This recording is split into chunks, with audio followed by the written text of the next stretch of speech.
지지난주에는 이 로마의 제3의 규모를 자랑하는 도시 에베소에서 일어난 일들을 우리가 함께 19장을 읽어오면서 보았습니다.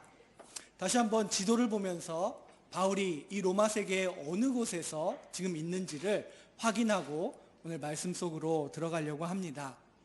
바울은 지금의 터키 지역, 비시디아 지역과 부르기아와 이 지역들을 넘어서 아시아 지역으로 지금 왔습니다. 그가 예전에는 잠시 머물다가 지나갔던 에베소에 그는 하나님의 인도하심을 받아 다시 오게 되었고 2년이라는 그의 복음 전도의 여정에서는 가장 긴 시간을 이 에베소에서 보내고 있습니다. 우리가 지난 주일에도 함께 보았지만 바울은 이 에베소에서 하나님의 힘과 능력을 새롭게 체험하게 되었습니다. 하나님의 능력은 죽은 나사렛 예수를 부활시킬 정도의 이 세상을 창조하는 그 능력인데, 그 능력이 나타나기 위해서는 바울의 지혜나 힘과 능력이 아니라 오히려 바울의 연약함을 통해서 그 하나님의 능력이 나타난다라는 것을 깨닫고 에베소에 머물고 있는 바울이 아가야주에 있는 고린도 성도들에게 편지를 쓰는 내용을 우리는 함께 살펴보았습니다. 바울은 에베소에서 이 사실을 깨닫고 에베소의 사역을 이제 정리하고 다음 사역을 성령이 주시는 그 마음을 품고 준비하고 지금 나아가려고 하는 그때입니다. 23절, 오늘 우리가 읽은 첫 번째 절은 그때쯤 바울이 이제 에베소의 사역을 정리하고 다음 사역으로 인도함을 받기 시작하고 준비하는 그때쯤에 일어난 사건, 소동을 오늘 본문은 기록하고 있습니다. 이 본문에 나와 있는 바울의 준비하는 모습은 그가 작정하였다라고 그렇게 29장에서는 표현이 되었지만 사실 바울이 작정한 것이 아니라 성령 안에서 성령을 통해서 바울은 예루살렘으로 갈 것을 마음에 정하고 그리고 로마도 봐야겠다. 하나님의 능력이 이 로마 세계 가운데 펼쳐지기 위해 로마 제국의 수도 로마까지도 봐야겠다, 가야겠다라는 그 마음을 품게 되고 디모데와 에라스도를 먼저 마게도냐로 보냈던 그 시기에 오늘의 사건이 일어나게 됩니다. 23절을 보니 이 도로 말미암아라고 기록이 되어 있습니다. 헬라어로 호도스라고 기록이 되어 있는데 이 도, 길이라고 하는 것은 예수를 나사렛의 목수의 아들로 여기는 것이 아니라 예수를 메시아로 그리스도로 믿는 신앙을 말하고 있습니다. 바울이 전한 이 메시아 예수의 복음은 사람들에게 영향을 미치기 시작했는데 우리가 이전에 빌립보에서 보았던 것처럼 복음이 이 에베소라는 이 큰 도시의 경제에 영향을 끼치게 된 것입니다. 빌립보에서도 경제에 복음이 영향을 미쳤을 때 그 여종의 귀신 들린 여종의 주인들이 자신의 이익이 손해를 보게 됐다는 것을 느끼고 반발과 소동을 했던 모습을 볼 수가 있습니다. 에베소의 수호 여신인 아르테미스를 숭배하는 신전, 그리고 그 신전에서 드려지는 모든 제의, 그것들은 많은 일자리 그리고 생계의 수단이 되어 있었습니다. 이 신전을 중심으로 경제 시스템이 돌아가고 있었던 것입니다. 그 경제적 혜택을 입었던 사람들 중에 대표적인 집단으로서 은으로 아데미 신상 혹은 아데미의 신전의 모형을 만드는, 그리고 그것을 판매하는 업자들이 있었습니다.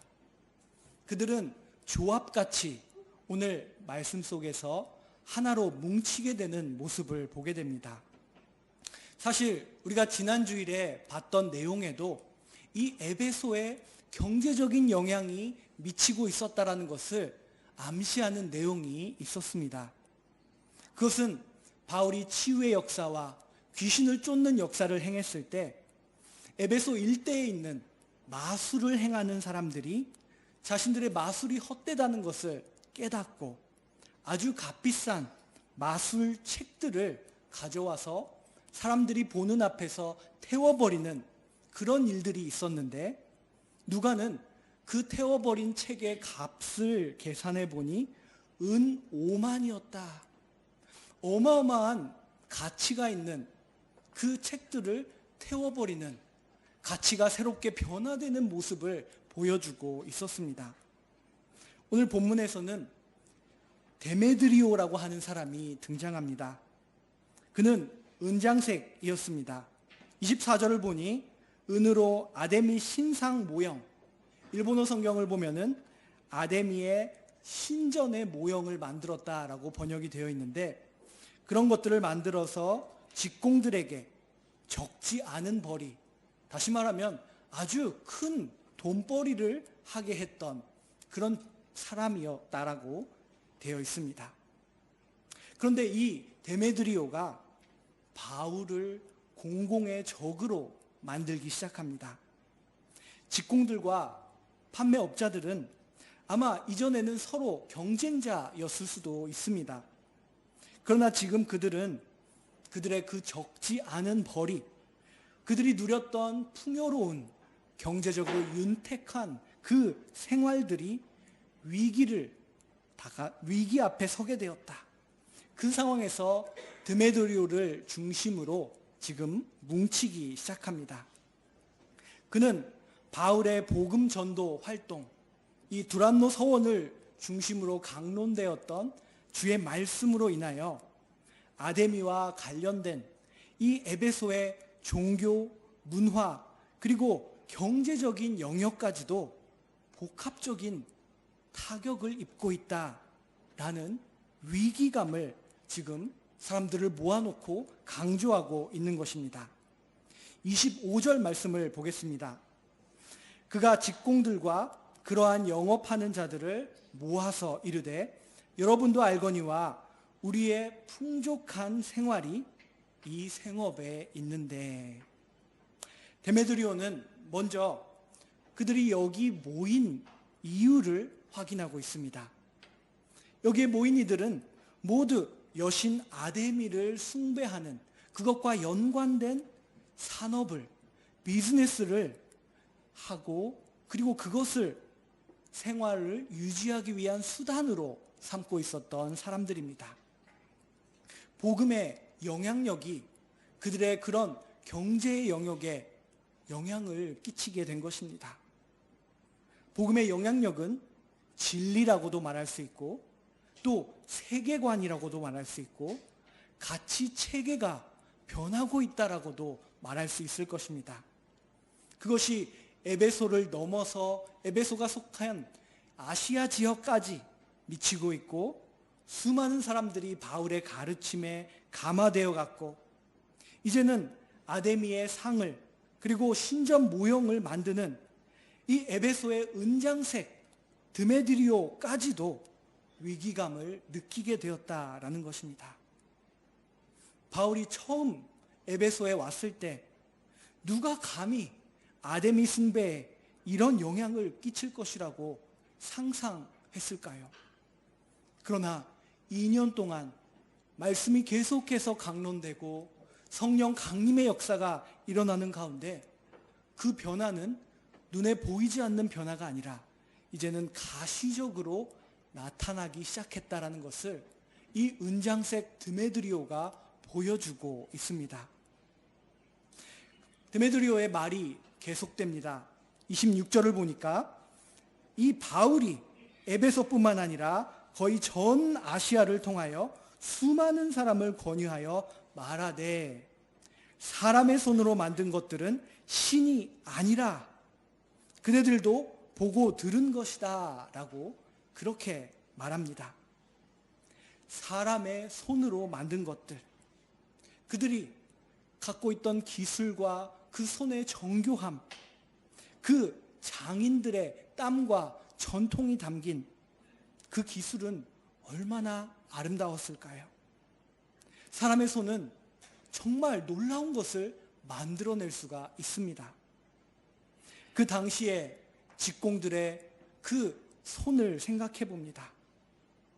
그리고 오늘날 이 시대를 살아가는 사람들의 손은 어떨까요? 정말 뛰어나고 놀라운 기술을 자랑하고 있습니다. 전자기기를 아주 세밀한 나노 테크놀로지로 만들어냅니다. 또 사람들의 손으로 만든 건축물은 아주 아름답고 웅장합니다.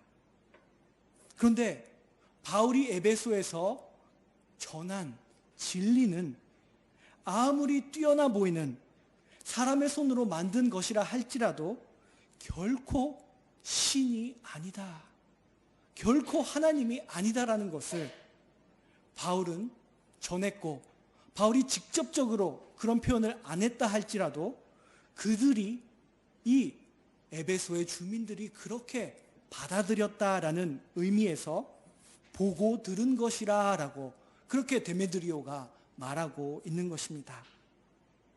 에베소와 그리고 아시아 주의 사람들 중에 바울이 전한 이 주의 말씀, 복음을 받아들인 사람들은 이제 사람의 손으로 은으로 만든 아데미 신상이나 그 신전 모형을 더 이상 돈을 주고 사지 않았을 것입니다.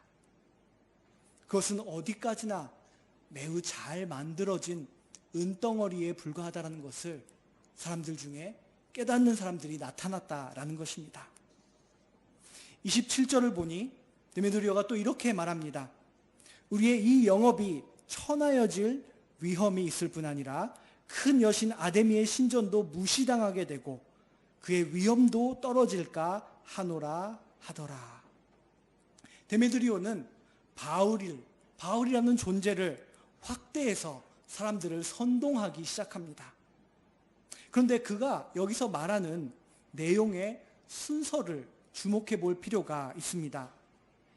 그들이 예배드리고 위하고 섬기는 그 크다라고 말하는 여신 아데미를 데메드리오가 먼저 언급하지 않았습니다. 그는 우리의 이 영업, 우리들의 이 돈벌이를 먼저 언급하면서 그 위기감을 선동적으로 말하고 있습니다. 아데미에 대한 믿음이나 아데미에 대한 그 신앙보다도 경제적인 이권의 위기가 더 중요했다, 우선이었다라는 것을 보게 됩니다. 아데미의 신전이 무시당하게 되어 더 이상 사람들이 이 신전을 찾지 않으면 어떡하나. 아데미의 위엄이라고 말하지만 이 아데미 여신은 에베소의 위상을 나타내는 존재이기도 했습니다. 그러므로 에베소에 사는 나의 위엄까지도 떨어지면 어떡하느냐, 그런 의미로도 들을 수 있습니다. 에베소의 은장색, 직공들, 그들이 지금까지 누려왔던 그 풍족한 삶, 경제적인 이익. 그런데 이 에베소와 아시아에 바울이 오자 주의 말씀이 강론되기 시작합니다. 그리고 그 말씀을 들은 유대인도 헬라인도 생각이 변화되기 시작합니다. 복음이 그 본질상 감출 수가 없는 새로운 가치관을 나타내고 이 세계를 새롭게 보는 세계관을 주기 시작합니다. 그리고 그 변화가 이제 점점 더 커져서 은장색 데메드리오까지도 느끼게 되었습니다. 그는 위기감을 느꼈습니다. 그리고 그 위기감을 전달하기 시작합니다. 한 명에서 여러 명이 공감하고 위기감이 서서히 적대감으로 바뀌어가고, 그리고 그 주장에 여러 가지 것, 있는 것 없는 것이 다 덧붙여지기 시작하면서 바울이라는 작자가 전한 이 도가 지금 에베소에 일어나는 모든 부정적인 것들의 원인이다, 그게 원흉이다 라고 하는 여론이 조성되어 갔던 것입니다. 자신들의 비난의 대상을 정하여 집단적인 분노를 형성해 나아가는 과정을 볼 수가 있습니다. 28절을 보니 그들이 이 말을 듣고 분노가 가득하여, 분노가 나왔습니다. 외쳐 이르되 크다 에베소 사람의 아데미여 하니. 분노로 가득 찬 사람들이 구호를 외치고 있습니다. 크다 에베소 사람의 아데미여, 크다 에베소 사람의 아데미여. 오늘날 우리도 이런 모습과 유사한 모습을 볼 수 있습니다. 거리와 광장에 모인 많은 사람들, 얼굴은 흥분과 분노의 표정을 짓고 있습니다. 그때 어떤 사람이 앞에 나와서 선동적인 말을, 마이크를 들고 하면 군중의 흥분은 고조되고 본때를 보여주겠다라는 그 군중의 광기가 생기게 됩니다. 그리고 혼자였을 때는 할 수 없었던 과격한 일들을 군중이 되어 행동으로 옮기게 되는 모습을 봅니다. 구호는 갈수록 커져가고 박자를 타고 더 힘차게 바뀌어 나갑니다. 혈기와 함께 민족, 사상, 이데올로기가 자신들의 자부심이 되어서 표출되는 모습입니다. 때론 이런 것을 가지고 전쟁터에 나가는 병사들을 고무할 때도 있습니다. 사람을 죽일 준비를 하게 하는 모습은 고대 사회뿐만 아니라 지금까지도 계속되는 것을 우리는 보게 됩니다. 그들은 에베소의 여신 아데미가 크다, 위대하다라고 외쳤습니다. 역사적인 배경을 보면 실제로 아데미는 위대했습니다. 아데미라는 이름은 헬라식, 그리스식 이름이고 로마식 이름으로 이 여신의 이름은 디아나였습니다. 이 여신은 그 지역 일대에서 가장 강력한 신으로 숭배되고 있었고, 그리고 아데미 숭배의 역사는 매우 길었습니다. 그들이 갖고 있던 전설은 이와 같습니다. 옛날 옛적에 운석 하나가 에베소 근처에 떨어졌는데 그 지역 사람들은 그것이 하늘이 내린 선물이다라고 여기고 그 운석을 아데미의 형상으로 여기게 되었습니다. 그리고 그 모습을 본떠서 조각상을 만들기 시작한 것입니다. 아데미 신전은 그 기둥이 127개나 있을 정도로 매우 큰 신전이었고, 그리고 그곳에는 여성, 그 신을 섬기는 여성 관리들이 있었고, 그 지역은 이 종교를 중심으로 모든 사회가 형성이 되어 있었습니다. 또한 에베소 도시를 돌아다니면 크고 작은 아데미 신상을 볼 수 있었고, 마치 아데미가 이 지역을 다스린다라는 것을 말하고 있는 것처럼 그 지역을 방문한 사람들은 아마 느꼈을 것입니다. 실제로 이 터키의 에베소 지역을 발굴한 고고학자들은 수많은 아데미 상을 발굴해내었습니다. 슬라이드를 보여주겠습니까? 우리가 지난주에도 봤지만 이런 아데미의 조각상들이 많이 발굴이 되었다라는 것입니다. 그리고 놀랍게도 이 아데미 신상은 지금 터키에 여행을 가서 에베소를 가면은 지금도 만들어지고 판매되고 있습니다. 이토록 위대하고 역사 있는 아데미 신앙, 온 시내가 지금 요란해졌습니다.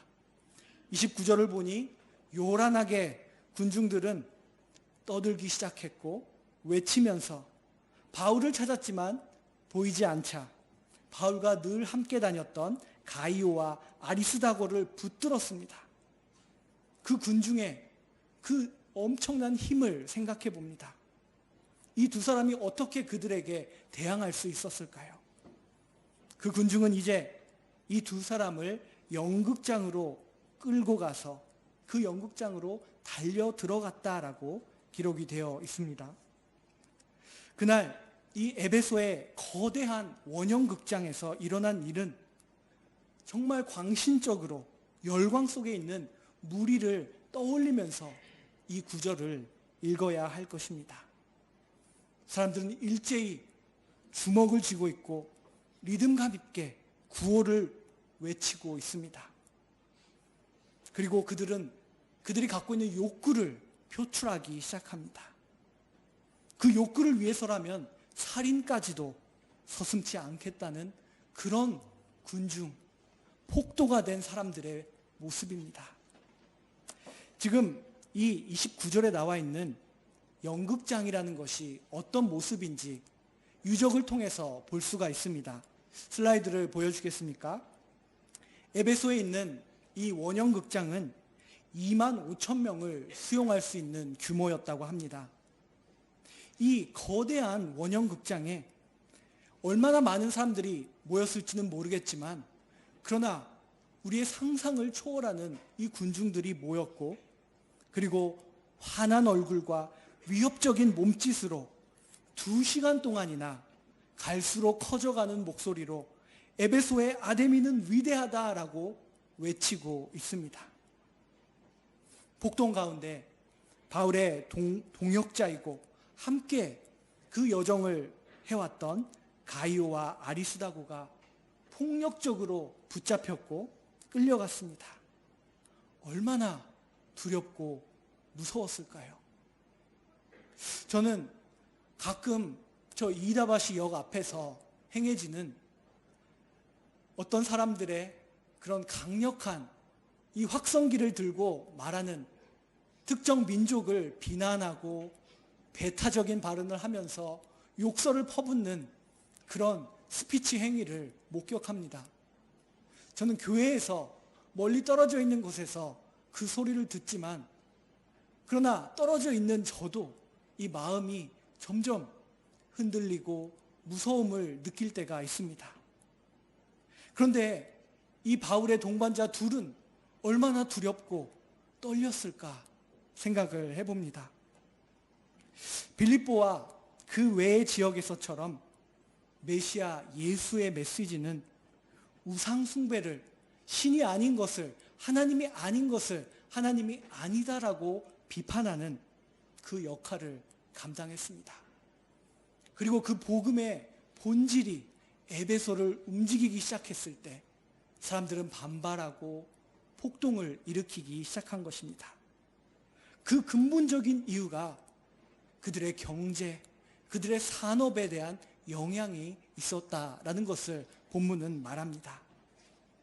이 일을 오늘날에 생각해 본다면 런던이나 독일의 프랑크푸르트나 뉴욕이나 일본의 이 도쿄 같은 경제의 중심 도시에서 이것의 잘못된 점을 복음으로 지적하고 나와서 말했다면 아마 얼마나 차가운 시선이 그 주장하는 사람에게 부어질까, 쏟아질까 생각을 해봅니다.